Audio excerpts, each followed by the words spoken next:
ভাই ওনারা মিটিং করছে 1.5 ঘন্টা। 1.5 ঘন্টায় কি এখানে এই আলাপটাই করছে, আর আলাপ হয় নাই?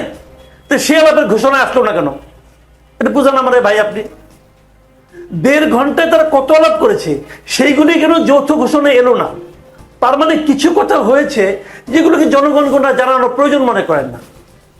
আমি সবচেয়ে অপছন্দ করি এবং সবচেয়ে ভয় পাই অস্পষ্টতাকে, গোপনীয়তাকে। পরিষ্কার কথা, তারেক রহমান সাহেব একটা দলের প্রধান। এই দলের কাজটা কি? এই দলের কাজ হলো এই দেশের মানুষের মনের ইচ্ছাকে বাস্তবায়ন করা। এবি পার্টি একটা রাজনৈতিক দল, তাদের প্রয়োজনটা কি, তাদের জীবনের লক্ষ্যটা কি? মানুষের জীবনে মনের ইচ্ছাটাকে বাস্তবায়িত করা। এরা সবাই তো জনগণ নিয়ে রাজনীতি করে। জনগণের একজন পার্টি হিসেবে আমি জানতে চাই 1.5 ঘন্টায় আর কি কি আলাপ হলো, সেটা আমি আনতে চাই। আর যে 1.5 ঘন্টায় যে দুটা কথা তারা বললো, নির্বাচন কবে হবে কিনা হবে, এটা অবশ্যই আমাদের জানার একটা বড় বিষয় ছিল। কিন্তু সেই বিষয়েও যে ঘোষণাটা এসেছে সেখানে অনেকগুলি যদি, অনেকগুলি কিন্তু আছে। যদি সবকিছু ঠিকঠাক মতো হয় তাহলে হতে পারে। নির্বাচন হতে গেলে বিচার এবং সংস্কারের দেখেন প্রয়োজন আছে, মানে খুবই কিন্তু ডিপ্লোম্যাটিক ওয়ার্ডস এখানে ব্যবহার করা হয়েছে। এখন ফুয়াদ ভাই আছেন, মাহদি আমিন ভাই আছেন, ওনারা বিদেশে লেখাপড়া করছেন, কাজে ওনারা হয়তো এই সমস্ত শব্দের গুরুত্ব বুঝেন। আমি তো ভাই বুঝি না, আমাদের দেশের মানুষ তো বুঝে না। আচ্ছা মাসুদ কামাল, আরেকটা প্রশ্ন করে, সাধারণ মানুষের জন্য হয়েছে। আরেকটা প্রশ্ন করে আপনার বাকিটুকু শুনি। আরেকটা প্রশ্ন, আরো কিছু প্রশ্ন ছিল আপনার কাছে।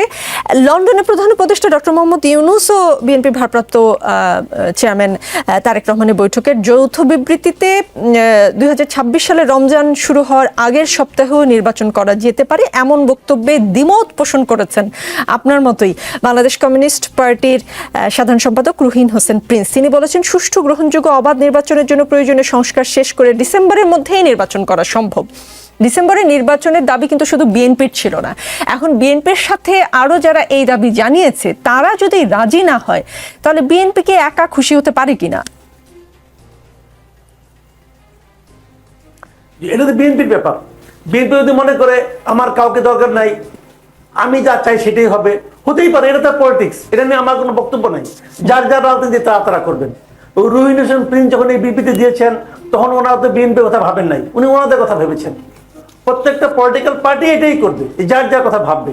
আবার আমরা যারা রাজনীতি না করি আমরাও তো ওনাদের কথা ভাবি না, আমরা আমাদের কথা ভাবি।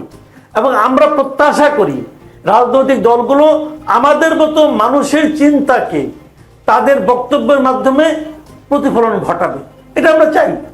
এখন আমার চাওয়া সব তো পূরণ হবে না, না হলেও আমার কোনো বক্তব্য নাই, বাট আমি চেয়েই যাব, আমি বলেই যাব। আমি বলতে বলতে হয়তো আশা করবো একসময় তারা আমার কথা গুরুত্ব দিবেন।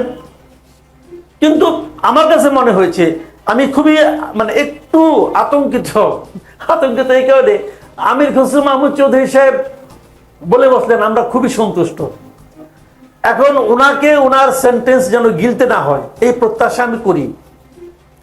জি, এমন বাস্তবতা আসতে পারে একসময় ওনারা বলবেন যে তখন না বুঝে সন্তুষ্ট হয়েছিলাম, এখন বুঝে দেখছি যে যা ভেবেছিলাম তা তো নয়। এরকম হতে পারে কিন্তু।